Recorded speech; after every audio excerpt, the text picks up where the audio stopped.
बिस्मिल्लाहिर्रहमानिर्रहीम। अस्सलाम वालेकुम मेंबर्स व्यूअर्स, होप सब खैर खैरियत से होंगे। आज वीकेंड की वीडियो में थोड़ा डिटेल डिस्कशन कर लेते हैं जो इकोनॉमिक और पॉलिटिकल सिनेरियो चल रहा है और जिसकी वजह से समहाउ मार्केट जो है वो इफ़ेक्ट करती है और आने वाले दिनों में इसमें कितनी इंटेंसिटी आ सकती है, क्या कोई बेहतर न्यूज़ हैं, मार्केट इस वीक में जो है वो कैसा परफॉर्म कर सकती है और हमारी स्ट्रेटजी क्या होनी चाहिए। प्लस कुछ स्टॉक्स सेक्टर्स जिनमें पोटेंशियल है उनमें घबराने की ज़रूरत नहीं है, बल्कि अगर मज़ीद कहीं डिप आता है और अच्छी वैल्यूएशन आती है, अच्छी प्राइस आती है, तो वहाँ पर एवरेज करना बनता है। और कुछ स्टॉक्स तो आने वाले दिनों में अगर आप उनको लॉन्ग टर्म होल्डिंग कर लें तो इंशाल्लाह ताला बहुत ज़बरदस्त प्रॉफिट आपको देंगे। तो उनमें आप इन्वेस्टमेंट के ज़हन के साथ जो है उनको बाय करें तो इंशाल्लाह ताला बहुत अच्छा प्रॉफिट आप एक्सपेक्ट कर सकते हैं।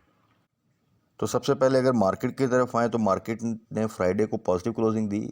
थर्सडे को आप सबको पता है जो एचबीएल की एक न्यूज़ आई थी और जिसने काफ़ी ज़्यादा इफ़ेक्ट किया। इवन दो एचबीएल का इफ़ेक्ट फ्राइडे को भी रहा और उसमें अभी भी नेगेटिविटी है और उसकी डेफिनेटली एक कंट्रीब्यूशन होती है towards negative points of market. तो इस वीक में होपफुली उसमें कुछ जो सा है वो बेहतरी आ सकती है, तो वो एक प्रेशर जो सा है एचबीएल का और बैंकिंग सेक्टर का वो थोड़ा कम होगा। Plus petrol prices economic side पे आपने देखा कि वही जो हमने डिस्कस किया था कि पॉपुलर डिसीजंस कुछ होंगे, उसमें पेट्रोल प्राइसेस तो कम की गई और आने वाले दिनों में मॉनेटरी पॉलिसी भी आ रही है अक्टूबर में, आई थिंक 10 अक्टूबर को। तो उस पर लेट्स सी के हिसाबदार किस तरह जो सा है वो प्लान करते हैं और क्या अनाउंसमेंट आती है। अगर उसमें किसी किस्म का ये फीलिंग आनी स्टार्ट हो जाती है और मार्केट ये चीज़ को प्रेडिक्ट करती है कि उसमें दिस टाइम किसी किस्म की कमी हो सकती है, तो वो एक मार्केट के लिए अच्छा बूस्ट होगा। प्लस इकोनॉमिक साइड पे अब फाइनेंशियल असिस्टेंस आपके आईएमएफ के इंस्टॉलमेंट के बाद एडीबी से, वर्ल्ड बैंक से, आपके फ्रेंडली कंट्री से कहीं से भी आती है, तो वो भी एक आपको जो सा है इकोनॉमिक साइड पे थोड़ा सा रिलीफ दे देगा जो कि मार्केट के लिए बेहतर है। ओवरऑल इंटरनेशनल मार्केट में आपकी community prices, crude oil prices भी लो साइड पे हैं, तो वो भी एक पाकिस्तान के लिए एक आप कह सकते हैं कि एक रिलीफ होता है। हमारा इंपोर्ट बिल जो सा है उसमें थोड़ी सी वो एक चीज़ थोड़ा सा हमें रिलीफ देती है। दूसरा अगर पॉलिटिकल साइड को हम देखें तो उसमें चीज़ें इस वक्त स्पीड अप हो रही हैं और अनसर्टेनिटी भी बढ़ती जा रही है और किसी टाइम कोई एक्शन, कोई डिसीजन, कोई इवेंट जो है वो नेगेटिवली मार्केट को अफेक्ट कर सकता है और हमारे पूरे पॉलिटिकल सिनेरियो को डिस्टर्ब कर सकता है। अभी रिसेंटली एक छोटी सी एग्जांपल कि अभी वो इमरान खान के अरेस्ट वारंट निकले और उसके बाद काफ़ी ज़रा हलचल मची और फिर बेल भी हो गई। बट ये तमाम चीज़ें हुई ड्यूरिंग हॉलीडेज़। अगर यही चीज़ें आपकी मार्केट ट्रेडिंग सेशन के दौरान होती तो उसका डेफिनेटली एक इम्पैक्ट मार्केट पे पड़ता। प्लस आने वाले दिनों में अगर इमरान खान की तरफ से लॉन्ग मार्च की कॉल दी जाती है तो वो डेफिनेटली फिर वो पूरा टाइम और उसके बाद क्या होता है, उसको किस तरह टैकल किया जाता है, उसके रिज़ल्ट में क्या होता है, ये तमाम चीज़ें फिर मार्केट में दोबारा अनसर्टेनिटी का बायस बनेंगी और इकोनॉमिक साइड पे एट द सेम टाइम हम कोई बहुत अच्छी पोजीशन में नहीं है कि इस तरह के इवेंट जो है वो हमें इफ़ेक्ट ना करें। ऑलरेडी काफ़ी ज़्यादा सेंसिटिव सिचुएशन है हमारी इकोनॉमिक साइड पे। दो के आने वाले दिनों में लगता है कुछ चीज़ें बेहतर हो सकती हैं, बट उसके लिए पॉलिटिकल स्टेबिलिटी का होना बहुत ज़रूरी है। तो इस पूरे सिनेरियो में जो स्टॉक मार्केट के हवाले से स्ट्रेटजी है वो बार बार यही मैं कहता हूँ कि जितना मर्ज़ी अच्छा स्टॉक हो हाई साइड पे बाई ना करें, लो साइड पे अच्छे स्टॉक को ज़रूर बाय करें, एवरेज करके इन्वेस्टमेंट पर्पज़ के लिए रख लें और जब वो थोड़ा सा गेन कर ले तो स्टॉप लॉस जो सा है वो एटलीस्ट अपनी बाइंग प्राइस पे ज़रूर लगा दें और अगर वो 10-15% से ज़्यादा गेन कर जाए तो फिर स्टॉप लॉस को इस तरह ट्रेल करें या टाइमली प्रॉफिट टेकिंग करें। तो यही स्ट्रेटजी है जो इस वक्त जब तक कि ये सिनेरियो रहेगा तो उस स्ट्रेटजी के साथ आप लॉस से बच सकते हैं और कुछ ना कुछ प्रॉफिट गेन कर सकते हैं। बाकी कुछ स्टॉक्स को और आईटी सेक्टर को हमेशा मैं प्रायोरिटी पर रखता हूँ और इस सेक्टर में आपको ना घबराने की ज़रूरत है, ना किसी किस्म की टेंशन की ज़रूरत है। हाँ, जो बाइंग लेवल्स हैं लेवल वही हैं, वहाँ पर स्टॉक आए तो बिल्कुल आप बाय करें या एवरेज करें और उसको होल्ड करें तो आने वाले दिनों में फ़ायदा होगा। अब टीआरजी की एग्जांपल आपके सामने है, रिज़ल्ट भी अच्छा नहीं बट एक टाइम था जब ये 80 से बिलो ट्रेड कर रहा था, वहाँ पर लोग डर रहे थे इसको बाय करने के लिए, वहाँ पर बार बार कहा कि बाय कर लें, थोड़ा सा वेट करें। आप देखें 2-3 माह का वेट करना पड़ा और उसके बाद उसमें जो रैली बनी तो मोर देन 40% का गेन जो है वो TRG जो है वो दे चुका है ऑलरेडी। बट अब अगर आप जाके 120 से ऊपर जहाँ के प्रॉफिट टेकिंग बनती है वहाँ पर अगर आप जाके बाय करते हैं और उसमें फर्दर डिप आ जाता है किसी भी टाइम, तो फिर वो डेफिनेटली आप स्टक हो जाएंगे। सो जिन दोस्तों के पास है और प्रॉफिटिंग कर लिया उनके लिए ये कि इसके डिप का वेट करें। ऑन द अदर साइड यही सजेस्ट किया था कि आप ट्रेलिंग स्टॉप लॉस के साथ इसकी होल्डिंग करें, बस स्टॉप लॉस आपका इन प्लेस ज़रूर होना चाहिए।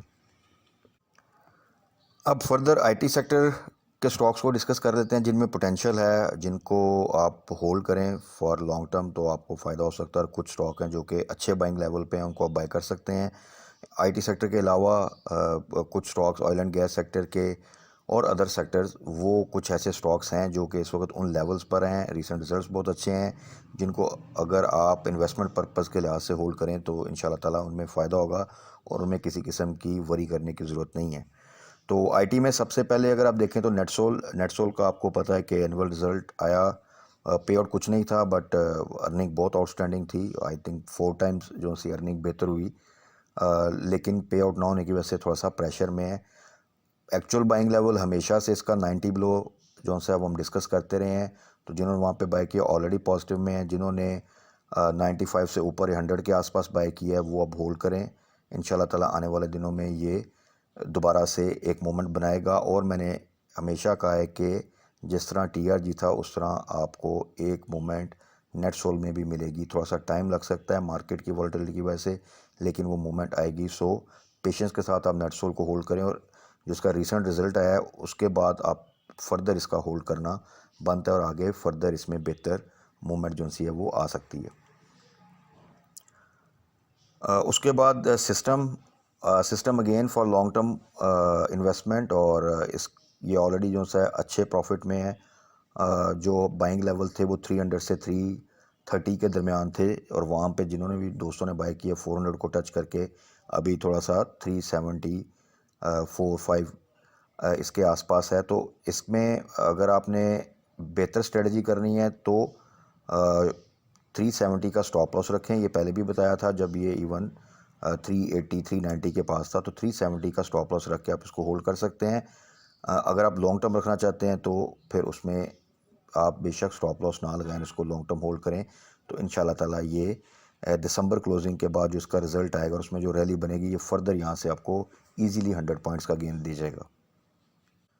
इसी तरह इवेंसियन की भी 6 मंथ की अर्निंग आई, अच्छे रिजल्ट्स आए थे। ये इस वक्त जिस प्राइस रेंज में है वो बाइंग रेंज है। वहाँ पे आप इजीली इसको बाय कर सकते हैं। डाउन साइड के चांसेस मिनिमम है और अप साइड को आप इसको भी दिसंबर क्लोजिंग रिजल्ट जो इसके एनुअल रिजल्ट होंगे जहाँ पे पे आउट भी देता है, अच्छे रिजल्ट एक्सपेक्टेड है, वहाँ इजीली आप इसको 100 का टारगेट कर सकते हैं। तो आप खुद कैलकुलेट कर सकते हैं कि एक अच्छा गेन जो उनसे आप इससे एक्सपेक्ट कर सकते हैं आने वाले दिनों में। उसके बाद टैली आ जाए, टैली भी अगेन दोबारा से उसी प्राइस रेंज में आ गया जहाँ पर इसकी जो सी है बाई एवरेज करना बनता है, यानी 10 to 11 के दरमियान, और वो भी 10.5 से नीचे आ जाए तो और बेहतर है। तो यहाँ पर अगर कोई एंट्री लेना चाहता है तो 10 के स्टॉप लॉस के साथ आप एंट्री ले सकते हैं। बाकी रिज़ल्ट है इसका 7th को, तो एक शॉर्ट टर्म गेन जो है वो आप इसमें देख सकते हैं। और वहाँ पर जैसे ही 11 क्रॉस करके जाए तो फिर आपने अपनी बाइंग प्राइस पे स्टॉप लॉस रख के जो है वो फिर इसको होल्ड करना है और उसी स्टॉप लॉस को साथ साथ ट्रेल करना है। और रिज़ल्ट वाले दिन फिर हम देख लेंगे कि वहाँ पर इसकी जो सी हमने रिज़ल्ट का वेट करना है या पहले प्रॉफिट टेकिंग करनी है। अच्छा जी, IT सेक्टर के बाद अगर आप आ जाएं ऑयल एंड गैस सेक्टर में, तो उसमें हैस्कोल की भी जो प्राइस रेंज बताई थी अपनी वीडियोस में बार बार, वो 6.5 से नीचे और 6 के स्टॉप लॉस के साथ। तो इसमें लग ये रहा है कि आने वाले दिनों में ये अपनी जो एक नॉन कंप्लायंस थी ऑडिटर रिपोर्ट्स में उसको भी कंप्लाई कर जाएगा। प्लस जो इनकी रिहेबिलिटेशन प्लान है वो भी अगर प्रॉपरली उसी तरह जिस तरह कर रहे हैं और एग्जीक्यूट होती हैं चीज़ें, तो इसमें आप एक रैली देख सकते हैं। लेकिन 6 का स्टॉप लॉस ज़रूर रखें। तो उसमें अगर आप 6.5 से नीचे बाय करते हैं तो 30-40 पैसे का रिस्क है। और जो चांसेस हैं ये पिछले रिसेंट अगर आप देखें वीक्स में कई दफ़ा 7 को क्रॉस किया और फिर वहाँ से वापस आया। तो आने वाले दिनों में कुछ और बेहतर न्यूज़ इसको फर्दर जो सा इसमें मूवमेंट बना सकती हैं। तो चांसेस जो से हैं, रिस्क जो सा आप कह सकते हैं वो चंद पैसों का है अगर आप 6 का स्टॉप लॉस रखते हैं, और जो इसमें प्रॉफिटेबिलिटी के चांसेस हैं वो 3-4 रुपये तक भी आप इसमें आने वाले दिनों में वो गेन कर सकते हैं। उसके बाद आ जाए जी रिफाइनरी सेक्टर में। रिफाइनरी सेक्टर में PRL इस वक्त जो सा 17 से ऊपर ट्रेड कर रहा है, और यहाँ पे आप होल्ड करें। 18 का स्टॉप लॉस लगाया था हमने जब ये 19 के आसपास था, तो जिनका स्टॉप लॉस हिट हुआ है उनको यही कहा था जब ये 17.5 से नीचे है तो यहाँ पर आप बाय बैक कर सकते हैं, क्योंकि यहाँ से ये हमेशा दोबारा जो सा जो प्रेजेंट सिनेरियो है रिज़ल्ट के बाद ख़ास तौर पे यहाँ से फिर ये अपसाइड एक मूवमेंट बनाता है। अभी लास्ट वीक में भी इसने 18 को क्रॉस किया क्लोजिंग के, फिर थोड़ा सा डिप लिया। तो PRL यहाँ से इंशाल्लाह ताला मज़ीद जो सा दोबारा 19-20 की तरफ जाएगा, और जब वहाँ पे जाएगा तो फिर हम इस तरह ट्रेलिंग स्टॉप लॉस के साथ वहाँ पे जाके प्रॉफिट टेकिंग करेंगे। उसके बाद आ जाएं अटक रिफाइनरी, और अटक रिफाइनरी के साथ आप नेशन रिफाइनरी को भी कंसिडर कर सकते हैं। दोनों ही सेम ग्रुप है और बड़े अच्छे आउटस्टैंडिंग रिजल्ट है विद पे आउट्स, और एक्स होने के बाद अभी मार्केट की वोलेटिलिटी की वजह से थोड़ा सा प्रेशर में है, लेकिन इनमें भी आगे फर्दर एक रैली बनेगी। और आपको पता है अटक ग्रुप में जब एक रैली बनती है थोड़ी वर्टिकल मूवमेंट आती है और बड़ी तेज़ी से ये गेन करते हैं।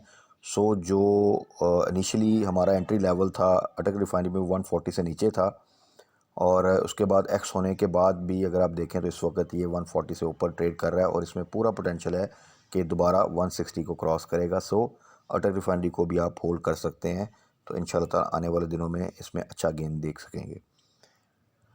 इसके बाद आ जाए कुछ डिफरेंट सेक्टर्स के स्टॉक्स हैं जिनको हमने रिसेंट वीडियोस में डिस्कस किया था, और उनके रिज़ल्ट से पहले भी स्विंग ट्रेड्स भी हमने उनमें कुछ की, प्लस उनके रिज़ल्ट के बाद जितना अच्छा उनका पे आउट और रिज़ल्ट आया उसके अकॉर्डिंगली भी हमने इसको डिस्कस किया कि इनमें बहुत अच्छा पोटेंशियल है, और इनको अगर आप अपने पोर्टफोलियो में रखें तो इंशाल्लाह ताला आने वाले दिनों में काफ़ी फ़ायदा होगा। उसमें सबसे पहले TPLP को हमेशा जो हम बाइंग लेवल जिस पे सजेस्ट करते हैं वो 18 से नीचे है, और उसके बाद ये 22 से ऊपर इसका प्रॉफिट टेकिंग लेवल। तो ये स्विंग ट्रेड इसने रिसेंट मंथ्स में काफ़ी दफ़ा दी, और अब जो इसका रिसेंट रिज़ल्ट आया विद 10% बोनस, बड़ा अच्छा रिज़ल्ट आया, बड़ी अच्छी EPS इंप्रूवमेंट है। तो जिन दोस्तों के पास है 20 से नीचे की बाइंग तो वो इसको होल्ड करें। तो इंशाल्लाह ताला अब इसको आप थोड़ा सा मीडियम टर्म के लिए भी होल्ड करें, और जो इसकी मटेरियल इन्फॉर्मेशन भी आई थी जिसको हमने डिस्कस किया था, तो इसमें आप अच्छा पोटेंशियल आने वाले दिनों में देख सकते हैं। उसके बाद आ जाए TGL, तारी ग्लास को हमने डिस्कस किया था जब इसका रिज़ल्ट आया था। बहुत ज़बरदस्त EPS growth with bonus with dividend.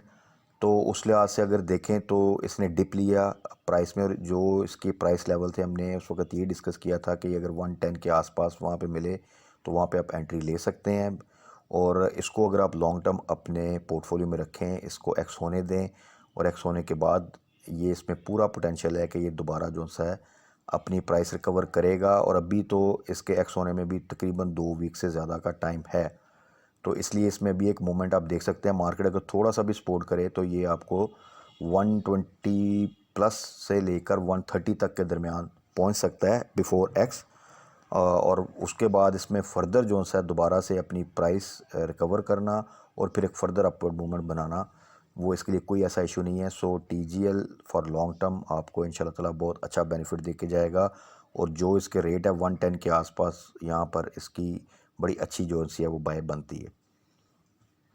उसके बाद आ जाए जी फाइनल इमेज का भी रिसेंट रिज़ल्ट आया। रिज़ल्ट इज़ गुड, ओके था। थोड़ी सी इम्प्रूवमेंट भी थी EPS में, प्लस 15% बोनस था। बट इसका जो मेंशन करने का मकसद था उस वक्त भी वो यही था कि जो इसकी प्राइस लेवल है 14 से नीचे, वो प्राइस लेवल बहुत अच्छे हैं, और वहाँ पर जो सा जब भी इमेज को अगर आप बाय करें तो आप देखें कि हमेशा ये 13 के आसपास आके वहाँ से बाउंस बैक करता है, और फिर आपको ये 2-3 रुपए का गेन जो सा वो दे जाता है अगर मार्केट की थोड़ा सा भी सपोर्ट रहे तो। और रिसेंटली बल्कि इसने आई थिंक 17-18 के पास भी ये गया था। तो जो इसका रिज़ल्ट है, जिस तरह का इसने छोटा स्टॉक है, 15% का बोनस दिया है, तो इसमें आप इन रेट्स पर अगर आप बाय करते हैं तो आने वाले दिनों में ईज़िली आप 2-3 रुपये का गेन जो सा है वो देख सकते हैं। तो 12-13-14 रुपये के स्टॉक में जो सा है 2-3 रुपये का गेन एक अच्छी परसेंटेज जो सी है वो बन जाती है, specially in this volatile market. और रिस्क फैक्टर भी जहाँ पर मिनिमम हो तो वहाँ पे आप ज़रूर ऐसे स्टॉक को कंसिडर कर सकते हैं। तो ये तो था जी आज की वीडियो में थोड़ा सा वो स्टॉक्स, ख़ासतौर पर टेक्नोलॉजी सेक्टर को जिसको हम प्रायोरिटी पे रखते हैं, प्लस कुछ और स्टॉक्स ऑयल एंड गैस के और अदर स्टॉक्स जिनको हम अक्सर अपनी वीडियोस में डिस्कस करते हैं। तो इन जो लोग इन स्टॉक्स को अपने पास होल्ड कर रहे हैं वो इनको लॉन्ग टर्म के लिए भी प्लान कर सकते हैं, मीडियम टर्म के लिए भी प्लान कर सकते हैं, और शॉर्ट टर्म में भी जब उन्हें गेन मिले 10, 15, 20% का तो वहाँ पे वो प्रॉफिट टेकिंग कर सकते हैं। बाकी जैसे ही कोई भी स्टॉक जो भी आपके पोर्टफोलियो में है वो आपकी बाइंग प्राइस से जब ऊपर जाए तो अपनी बाइंग प्राइस पे स्टॉप लॉस लगा लिया करें। जैसे ही वो 7, 8, 9% ऊपर जाए तो अपनी बाइंग प्राइस पे स्टॉप लॉस लगाएं और स्टॉप लॉस को फिर ट्रेल करें। तो फिर ये है कि वॉलेटाइल मार्केट में आप किसी किस्म के डिप में एक पॉजिटिव साइड पे एग्ज़िट ले सकते हैं। बाकी कल के लिए होपफुली जो एक HBL की वजह से सिनेरियो बना था मार्केट में, बैंकिंग सेक्टर में प्रेशर था, वो थोड़ा सा आई थिंक उसमें कमी आएगी और एक पॉजिटिव क्लोजिंग जो आई फ्राइडे की उसके बाद थोड़ा सा वॉल्यूम भी आपने देखा कि बेहतर हुए हैं। तो कल मार्केट में अगर कोई पॉलिटिकल साइड पे बैड न्यूज़ नहीं आती तो आप एक बेहतर मूवमेंट देख सकते हैं। स्ट्रेटजी वही फॉलो कीजिए जो हम डिस्कस करते हैं, और बाकी कल मार्केट क्लोजिंग के बाद फर्दर क्या न्यूज़ आती हैं और क्या सिनेरियो डेवलप होता है उसके अकॉर्डिंग भी फर्दर अपनी स्ट्रेटजी को डिस्कस कर लेंगे। और कोई और स्टॉक जिसमें कोई अच्छा पोटेंशियल है, कोई अच्छी रिजल्ट अनाउंसमेंट आती है, कोई अच्छा पे आउट आता है तो उसको भी हम डिस्कस कर लेंगे कि उसमें एंट्री लेना कितना बेनिफिशियल हो सकता है। तो बाकी तब तक अपना ख्याल रखिएगा, दुआ में याद रखिएगा। Stay blessed. अल्लाह हाफिज़।